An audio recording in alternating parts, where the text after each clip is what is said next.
শিয়ালদা থেকে মায়াপুর এক ট্রেনেই পৌঁছানো যায়। পৌঁছে গেলাম পৃথিবীর সবথেকে বড় মন্দির ইসকন মন্দিরে। এই হচ্ছে ইসকন মন্দির।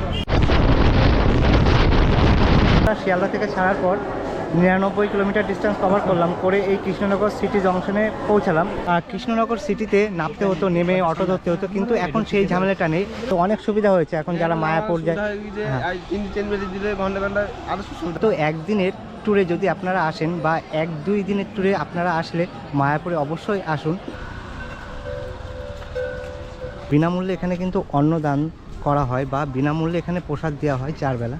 তো এই হচ্ছে সেই অন্নদান কমপ্লেক্স, ইসকনের যে গোশালা, সেই গোশালাতে। নমস্কার বন্ধুরা, আজ আপনাদের নিয়ে যাব শিয়ালদা থেকে এক ট্রেনেই মায়াপুর। তো শিয়ালদা থেকে এক ট্রেনে মায়াপুর পৌঁছানো যায়, তবে শিয়ালদা থেকে উঠলে কৃষ্ণনগর জংশন হয়ে মায়াপুর পৌঁছানো যায়, কিন্তু কোথাও নামা লাগে না, এক ট্রেনেই এই আমঘাটা স্টেশনে পৌঁছে যায়। এই আমঘাটা থেকে টোটো ধরলেই হুলুরঘাট পার হলেই কিন্তু মায়াপুর। খুব কম টাকায়, কম খরচে মায়াপুর পৌঁছানো যায়।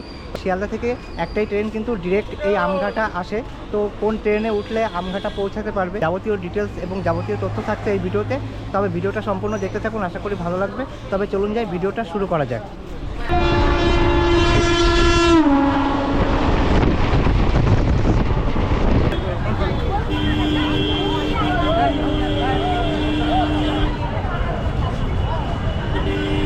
গুড মর্নিং বন্ধুরা, এই মুহূর্তে শিয়ালদা রেলওয়ে স্টেশনে আছি। তো আজকের ডেস্টিনেশন মায়াপুর। তো মায়াপুর যাব, এই শিয়ালদা স্টেশন থেকে ট্রেন ধরবো কৃষ্ণনগর লোকাল, তারপর ওখান থেকে আমঘাটা স্টেশন যাব।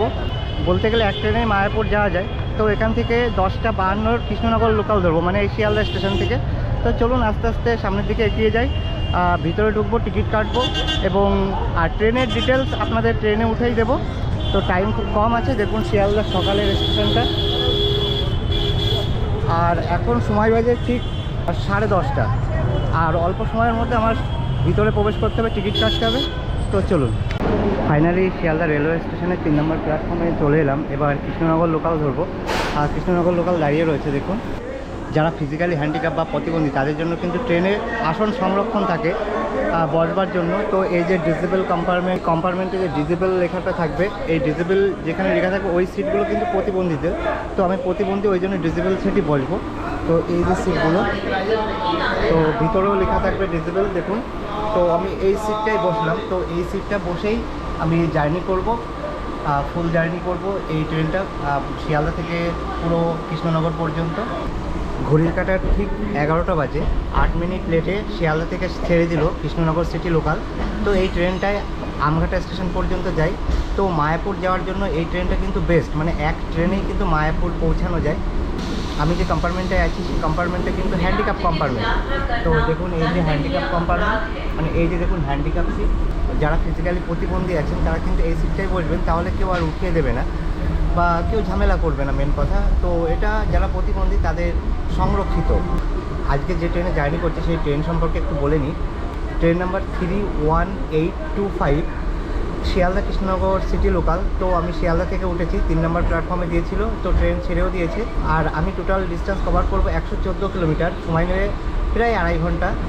কৃষ্ণনগর সিটিতে হল্ট করবে, হল্ট করে আমঘাট অবধি যাবে। তো যারা মায়াপুর যাবেন, মায়াপুর যাওয়ার জন্য এই ট্রেনটা কিন্তু বেস্ট।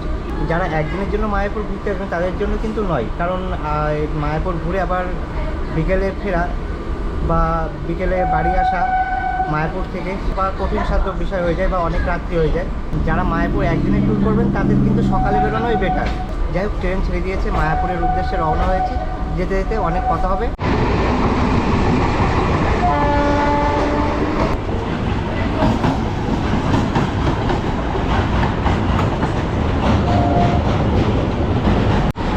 শিয়ালদা থেকে ছেড়ে আসার পর প্রথম স্টপেজ দিল বিধাননগর রোড। তো এরপরে দমদম। তো সব স্টেশন দেখানো হবে না, কিছু কিছু গুরুত্বপূর্ণ স্টেশন আপনাদের দেখাবো।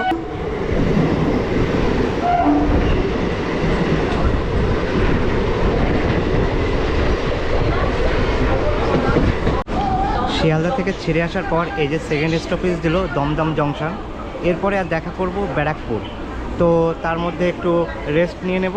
তো অনেক পথ জার্নি করবো, প্রায় 2.5 ঘন্টা পথ, 114 কিলোমিটার। দমদম থেকে লাইন ভাগ হয়ে গেল, একটা বনগা হাসনাবাদ চলে গেল লাইন, মানে যেটা বারাসাত লাইন। আর একটা মেন লাইন ধরে নিলাম, আর একটা ডানকুনি হয়ে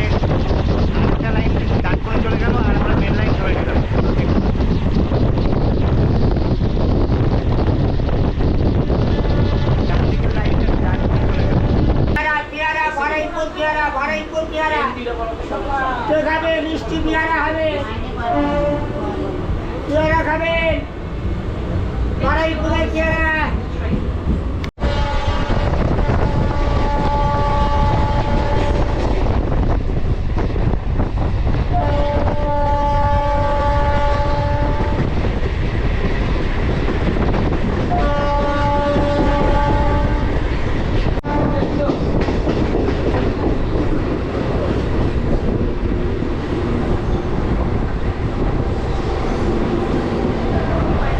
সময় এখন ঠিক 11:35।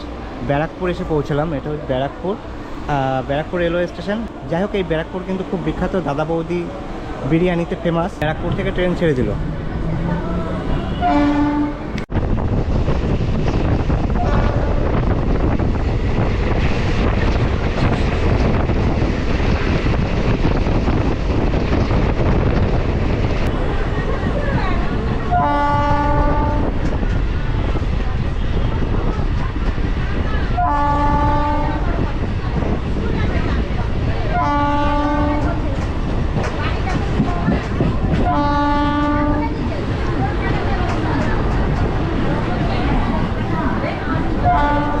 ঘড়ির কাঁটা 12:06 বাজে। তো শিয়ালদা থেকে মাত্র 37 কিলোমিটার ডিস্টেন্স কভার করে এই নৈহাটি জংশনে এসে পৌঁছালাম। তো নৈহাটি মানেই বড় মা, জয় বড় মা। তো আর এখানে কিন্তু বঙ্কিমচন্দ্র চট্টোপাধ্যায়ের জন্মস্থান এই নৈহাটিতে। আর এই নৈহাটি জংশন থেকে লাইন একটা চেঞ্জ হয়ে ব্যান্ডেলে চলে যায়, মানে হুগলি ডিস্ট্রিক্টে চলে যায়। আর সোজা চলে যাব আমরা কৃষ্ণনগর।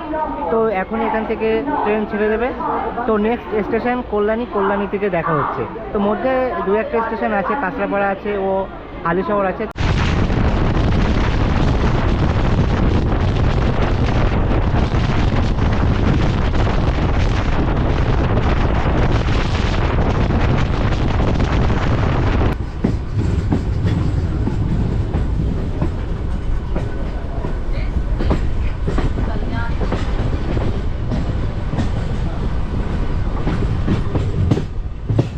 শিয়ালদা থেকে 47 কিলোমিটার ডিস্টেন্স কভার করে কল্যাণীতে পৌঁছালাম।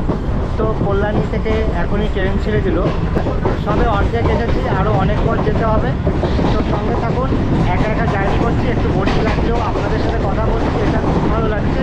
মনে হচ্ছে আপনাদের সাথে কথা বলতে বলতেই মায়াপুর পৌঁছে যাব। এখনও অনেকটা পথ যেতে হবে, সঙ্গে থাকুন।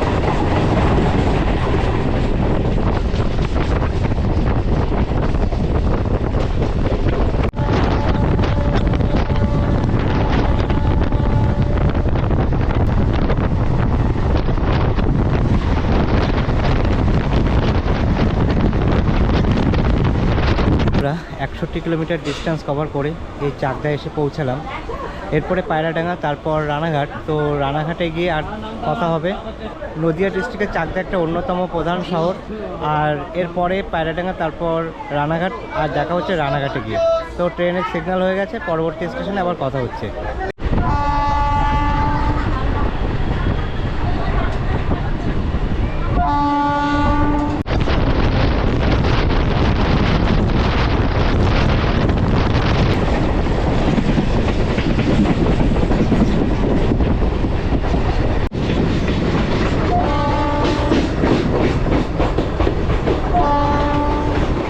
শিয়ালদা থেকে ছাড়ার পর 72 কিলোমিটার ডিস্টেন্স কভার করে এই রানাঘাট স্টেশনে পৌঁছালাম। তো রানাঘাট জংশন শিয়ালদা ডিভিশনের এক অন্যতম জংশন। মানে এখান থেকে বিভিন্ন দিক চেঞ্জ হয়, যেমন গেদে, বনগাঁ, শান্তিপুর। রানাঘাট থেকে ট্রেন ছেড়ে দিল। এখন প্রায় 1টা চললো, এখনও 15 মিনিট বাকি আছে। তো এই যে লাইনটা এখান থেকে ক্রস হয়ে গেদে চলে যায়। এখান থেকে গেদে লাইনটা ক্রস হয়ে যায় আর সোজা চলে গেল রামপুর।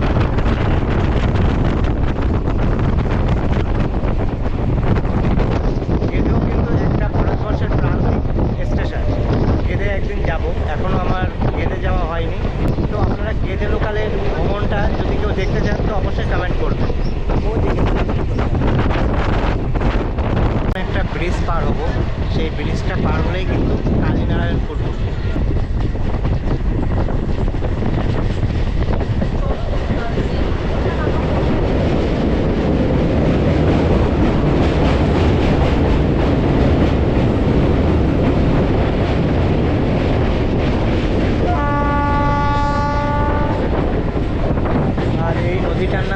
নদী। আর ওইদিকে লালগোলা দেখুন, শিয়ালদার উদ্দেশ্যে রওনা দিয়ে দিয়েছে।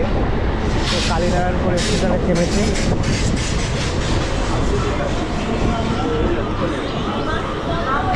টাইম এখন 12টা 50। কালীনারায়ণপুর জংশন থেকে ট্রেন ছাড়লো, এদিকে লালগোলা দাঁড়িয়ে রয়েছে শিয়ালদার উদ্দেশ্যে। তো এরপরে আর দেখা হচ্ছে কৃষ্ণনগর সিটি জংশনে।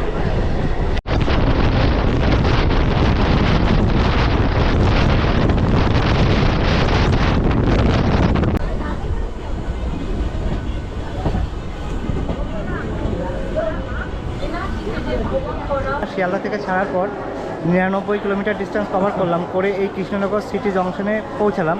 তো এই ট্রেনটাই শিয়ালদা থেকে উঠেছিলাম, ট্রেন নাম্বার তখন ছিল 31825। শিয়ালদা থেকে উঠলে এক ট্রেনেই পৌঁছে যাবে মায়াপুর অর্থাৎ আমঘাটা।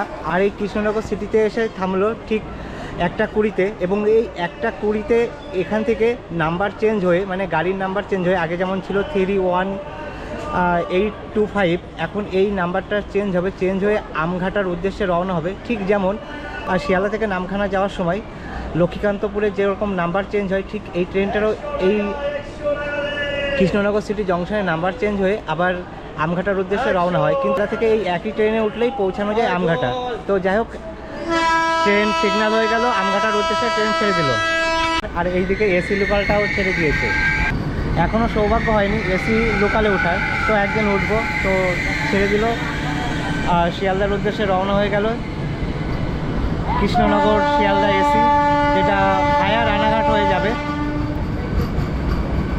আর এদিকে আমাদের আমঘাটাও সিগন্যাল হয়ে গেল। তো দারুণ মোমেন্ট, দারুণ মুহূর্ত। কৃষ্ণনগর থেকে দুটো গাড়ি ছেড়ে দিল, এদিকে এসি লোকাল ছেড়ে দিল, এদিকে আমঘাটার উদ্দেশ্যে যে ট্রেনটা শিয়ালদা থেকে এসছে সেটাও ছেড়ে দিল। তো এইরকম, তো এই দেখুন এবার আমঘাটার উদ্দেশ্যে রওনা হয়ে গেছি। মাত্র 15 মিনিট জার্নি করব। তো টাটা কৃষ্ণনগর সিটি।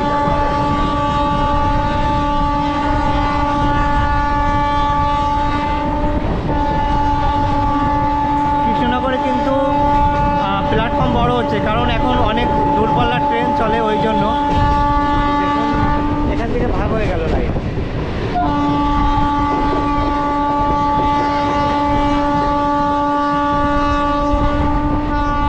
ট্রেনে কিন্তু অনেক ভিড় ছিল, এই কৃষ্ণনগর এসে কিন্তু ভিড়টা কমে গেল।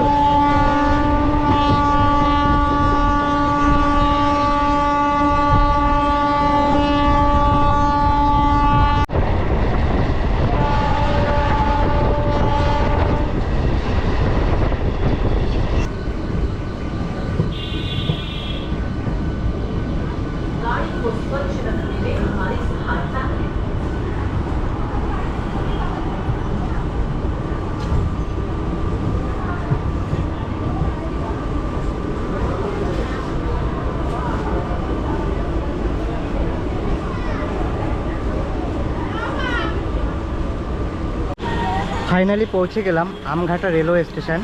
কৃষ্ণনগর থেকে মাত্র 10 থেকে 15 কিলোমিটার ডিস্টেন্স এই আমঘাটা রেলওয়ে স্টেশন। তো যারা মায়াপুর যাবেন তাদের কিন্তু এই স্টেশনটা খুবই উপকারী, কারণ আগে কৃষ্ণনগর সিটিতে নামতে হতো, তারপর টোটো ধরতে হতো, কিন্তু এখন আরও সহজ হয়ে গেছে মায়াপুর যাওয়া। এই হচ্ছে আমঘাটা রেলওয়ে স্টেশন। তো শিয়ালদা থেকে 10:52 ট্রেন ধরলে এক ট্রেনেই কিন্তু আপনি এই স্টেশনে আসতে পারবেন। কিন্তু অন্যান্য ট্রেনে কিন্তু, মানে শিয়ালদা থেকে ডাইরেক্ট কোনো ট্রেন নেই। যে কোনো ট্রেনে কিন্তু কৃষ্ণনগর সিটি জংশন লেখা থাকবে। মানে সকাল 10:52 ট্রেন কিন্তুই একমাত্র কৃষ্ণনগর হল্ট করে, মানে কৃষ্ণনগর একটু দাঁড়িয়ে এই আমডাঙ্গা স্টেশনে চলে আসে। মানে ডিরেক্ট শিয়ালদা থেকে এই ট্রেনটায় উঠলে, মানে এই টাইমের ট্রেনে উঠলেই এক ট্রেনেই কিন্তু আপনি আমডাঙ্গা পৌঁছে যাবেন। আর এবার এখান থেকে টোটো ধরে নেবেন, টোটো ধরলেই হুলুরঘাট, আর হুলুরঘাট থেকে একটু, আর হুলুরঘাট পার হলেই একটু হাঁটলে বা টোটো ধরলে মায়াপুর স্থান। তো 1:45 বাজে, এই 1:45 থেকে কিন্তু আবার এই ট্রেনটা কৃষ্ণনগর চলে যায়। তো কৃষ্ণনগর সিটি জংশন, এখান থেকে এখন কৃষ্ণনগর সিটি জংশন চলে যাবে। আর আমি এখান থেকে টোটো ধরে নেব, টোটো ধরে হুলুরঘাট যাব। তো এই হচ্ছে আমঘাটা স্টেশন। তো এখন ডিরেক্ট তো আসা যায়, তাই তো? শিয়ালদা থেকে, তাই তো? হ্যাঁ, মানে ওটা হচ্ছে তোমার শিয়ালদা থেকে 10:52 ট্রেন ধরলে এক ট্রেনেই। আচ্ছা আচ্ছা, তো অনেক সুবিধা হয়েছে এখন যারা মায়াপুর যায়। হ্যাঁ, মানে ট্রেন বাড়িয়ে দিলে আরও সুবিধা হতো, তাই তো? ও, যাই হোক মানে ট্রেন কম আছে, শিয়ালদা থেকে এই একটা ট্রেনই কিন্তু ডিরেক্ট আসে। আর যদি এখানকার আরও বেশি ট্রেন দেওয়া হয় তাহলে আরও ভালো হবে এখানকার মানুষদের, তারপরে ওই যে যারা মায়াপুর যায় তাদের আরও সুবিধা হবে, তাই তো? হ্যাঁ, কারণ আগে কৃষ্ণনগর নেমে টোটোয় অনেক ভাড়া, তারপর এতটা রাস্তা, অনেক জার্কিং। আর এখন এখান থেকে ঘাট কত কিলোমিটার? ঘাট কিলোমিটার, হ্যাঁ, 5-6 কিলোমিটার। 5-6 কিলোমিটার। এখান থেকে ঘাট কিন্তু 5-6 কিলোমিটার, মাত্র 10 টাকা ভাড়া নেয় মনে হয়। এখান থেকে ঘাট 5 থেকে 7 কিলোমিটার, মাত্র 15 টাকা ভাড়া নেয়। 15 টাকায় চলে যাওয়া যাবে হুলুর ঘাট, তারপর ঘাট পার হলেই মায়াপুর। তো যাই হোক, ভালো লাগলো, ভালো থাকবে। হ্যাঁ, যাই হোক, মায়াপুর যাওয়ার জন্য আমঘাটা স্টেশন থেকে বেরিয়ে হুলুর ঘাটের জন্য প্রস্তুত হয়ে গেলাম এবং টোটোয় উঠে গেলাম। এখান থেকে মাত্র 4-5 কিলোমিটার ডিস্টেন্স কভার করে হুলুর ঘাট পৌঁছাবো। হুলুর ঘাট পার হলেই মায়াপুর।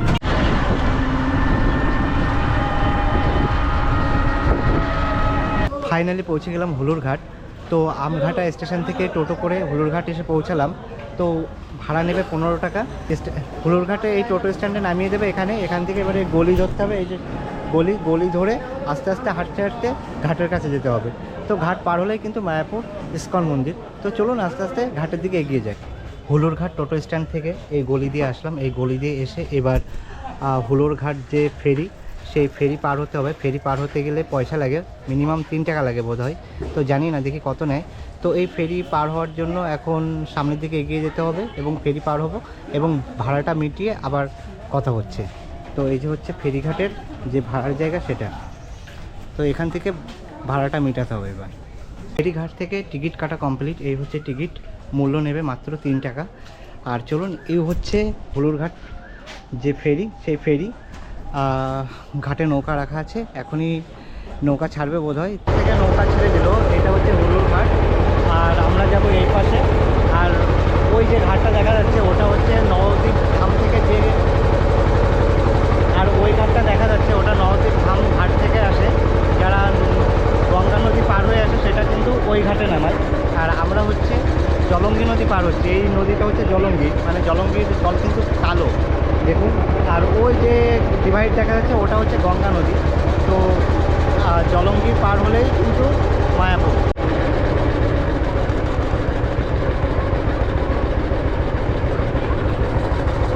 হুলুর ঘাট থেকে মায়াপুর ঘাট আসতে কিন্তু টাইম খুবই কম নেয়, কিন্তু নবদ্বীপ ঘাট থেকে মায়াপুর ঘাট আসতে টাইম কিন্তু অনেক লাগে। আর লঞ্চগুলো কিন্তু বড়, মানে বোটগুলো অনেক বড়। তো যাই হোক, কথা বলতে বলতে পৌঁছে গেলাম মায়াপুর ঘাটে। তো চলুন নেমে আবার কথা হচ্ছে। তো মায়াপুর ঘাটে পৌঁছে গেলাম। এবার সামনে থেকে 3 মাথা মোড় পড়বে, ওখান থেকে টোটোও নিতে পারেন বা ওখান থেকে বাসও ছাড়ে বা আপনি হেঁটেও যেতে পারে, বেশি ডিস্টেন্স নয়। তো এখানে টিকিটটা দেখাতে হবে, এই টিকিট। তারপর ওখান থেকে আপনার মন মতন, আমি একটু হেঁটে যাব। তো চলুন। হুলুর ঘাট থেকে উঠে এবার কিন্তু ইস্কন মন্দিরের দিকে হাঁটতে লাগলাম। কিছুটা হাঁটতে হবে, প্রায় 1 কিলোমিটার মতন। এই 1 কিলোমিটার পথ হেঁটেই কভার করব। তো দেখুন সামনে টোটো রাখা আছে। যারা বয়স্ক বা হাঁটতে কম পারেন তারা কিন্তু টোটো ধরে নিলে ভালো হয়। ফাইনালি পৌঁছে গেলাম পৃথিবীর সবথেকে বড় মন্দির ইস্কন মন্দিরে। এই হচ্ছে ইস্কন মন্দির। তো এই গেট, এবার এই গেট দিয়ে কিন্তু ভিতরে ঢুকবো এবং ইস্কন মন্দিরটা আপনাদের ঘুরে দেখাবো। তো চলুন। মায়াপুর ইস্কন মন্দিরের ভিতরে প্রবেশ করেছি। এবার আস্তে আস্তে যে মেন মন্দির, সেই আস্তে আস্তে যে পুরনো মন্দিরটা, যে এই মন্দিরটার ভিতরে ঢুকবো। নতুন যে মন্দিরটা হচ্ছে সেই মন্দির। তো আমি এই মন্দিরটার ভিতরে ঢুকবো। ভিতরে ঢুকে একটু সময় কাটাবো, কারণ এখানে আসলে মন সত্যি ফ্রেশ হয়ে যায়। যত ব্যথা, যত বেদনা থাকে, আমার যখন মন খারাপ হয়, মনে ব্যথা বেদনা জন্ম নেয়, তখন কিন্তু আমি মায়াপুর চলে আসি। তো খুব সুন্দর প্লেস একটা, মানে খুব একটা অনুভূতির জায়গা। আপনারা যদি 1 বা 2 দিনের ট্যুরে কোথাও ঘুরতে যেতে চান, তাহলে আপনাদের অবশ্যই সাজেস্ট করব মায়াপুর ইস্কন মন্দিরে আসতে। তো পৃথিবীর সবথেকে বড় মন্দির যে ইস্কন মন্দির, এখানে আসলে সত্যি মানসিক শান্তি আলাদা। তো 1 বা 2 দিনের ট্যুরে এখানে চলে আসবেন, খুব ভালো লাগবে। হরে কৃষ্ণ। এটা হচ্ছে মায়াপুর মুভি থিয়েটার। তো মায়াপুরের ইস্কন মন্দির সম্পর্কে বা এই ভগবান শ্রীকৃষ্ণের যে একটা লীলা, সেটা কিন্তু এর মধ্যে কিন্তু সেটা দেখানো হয়। খুব সুন্দর, আপনারা আসলে অবশ্যই দেখবেন। হরে কৃষ্ণ। এই মুহূর্তে যেখানে উপস্থিত হলাম সেটা হলো অন্নদান কমপ্লেক্স। এটা হচ্ছে অন্নদান কমপ্লেক্স।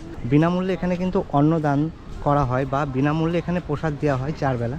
তো এই হচ্ছে সেই অন্নদান কমপ্লেক্স, একটু এখান থেকে দেখায়। তো আগে কিন্তু লাইন দিতে হতো, কিন্তু এখন সেটা কুপনের ব্যবস্থা করা হয়েছে। তো কুপন কেটে তারপর কিন্তু বিনামূল্যেই অন্নদান বা অন্নসেবা বা প্রসাদ ব্যবস্থা করা হয় বিনামূল্যে পুরোপুরি।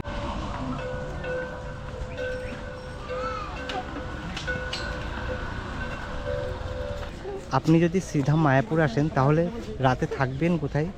তো এখানে কোনো থাকার অভাব নেই। 100 টাকা থেকে শুরু করে 1000 টাকা, 2000, 5000 টাকা লাক্সারি সব রকমভাবে থাকার ব্যবস্থা কিন্তু এখানে আছে। তো নিত্যানন্দ কুঠির একটা উদাহরণ দিই, নিত্যানন্দ কুঠির মানে তীর্থযাত্রীদের সুবল মূল্যে থাকিবার ব্যবস্থা আছে। মানে আপনার অ্যামাউন্ট অনুযায়ী, মানে খড়ের যে ঘরগুলো সেখানে কিন্তু 100-150 থেকে শুরু হয়, আবার যেখানে টিনের ঘর সেখানে একটু বেশি, যেখানে এসি নন এসি সব রকম পাবে। এবার এখানে আছে শ্রুতি ভবন, মানে জাগ্রত ছাত্র সমাজ অফিস, মানে অতিথিদের জন্য সুবল মূল্যে রুম পাওয়া যায়। তো শ্রীধাম মায়াপুরের গোশালা, এ হচ্ছে গোশালার মূল গেট। তো এখান থেকে গোশালার ভিতরে যেতে হয়। এবার গোশালার ভিতরে ঢুকবো, তো চলুন গোশালার ভিতরে প্রবেশ করি।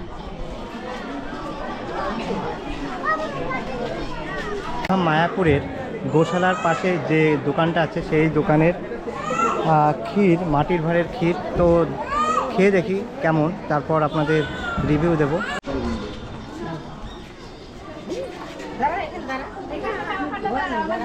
ইসকনের যে গোশালা, সেই গোশালাতে দেখুন।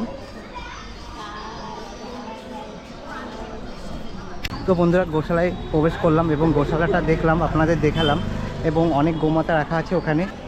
মায়াপুর মানেই কিন্তু এক অন্য শান্তি, যেটা বকখালি বা দীঘাতে গেলে পাওয়া যায় না। যে মানসিক শান্তি সেটা কিন্তু এই মায়াপুরে পাওয়া যায়। তো একদিনের ট্যুরে যদি আপনারা আসেন বা 1-2 দিনের ট্যুরে আপনারা আসলে মায়াপুরে অবশ্যই আসুন। তো আমার এই ভিডিওটা মেন কলকাতা থেকে বা শিয়ালদা থেকে মায়াপুরে এক ট্রেনে কিভাবে আসবেন সেটা দেখানোর জন্য ভিডিওটা করা। একদিনের ট্যুরে আসতেই পারেন আপনারা, মানে 1 দিনের ট্যুরে হলেও আসতে পারেন, সেটা সকালে বেরোতে হবে, ওই ট্রেনে আসলে হবে না। তো যাই হোক, ভিডিওটা এখানেই শেষ করছি। ভিডিওটা কেমন হয়েছে অবশ্যই কমেন্ট করে বলবেন, ভালো লাগলে একটা লাইক করবেন, আর আপনি যদি নতুন হন অবশ্যই একটা সাবস্ক্রাইব করে পাশে থাকবেন। তবে আবার দেখা হচ্ছে নতুন একটা ভিডিওতে। ততদিন আপনারা ভালো থাকবেন, সুস্থ থাকবেন। হরে কৃষ্ণ।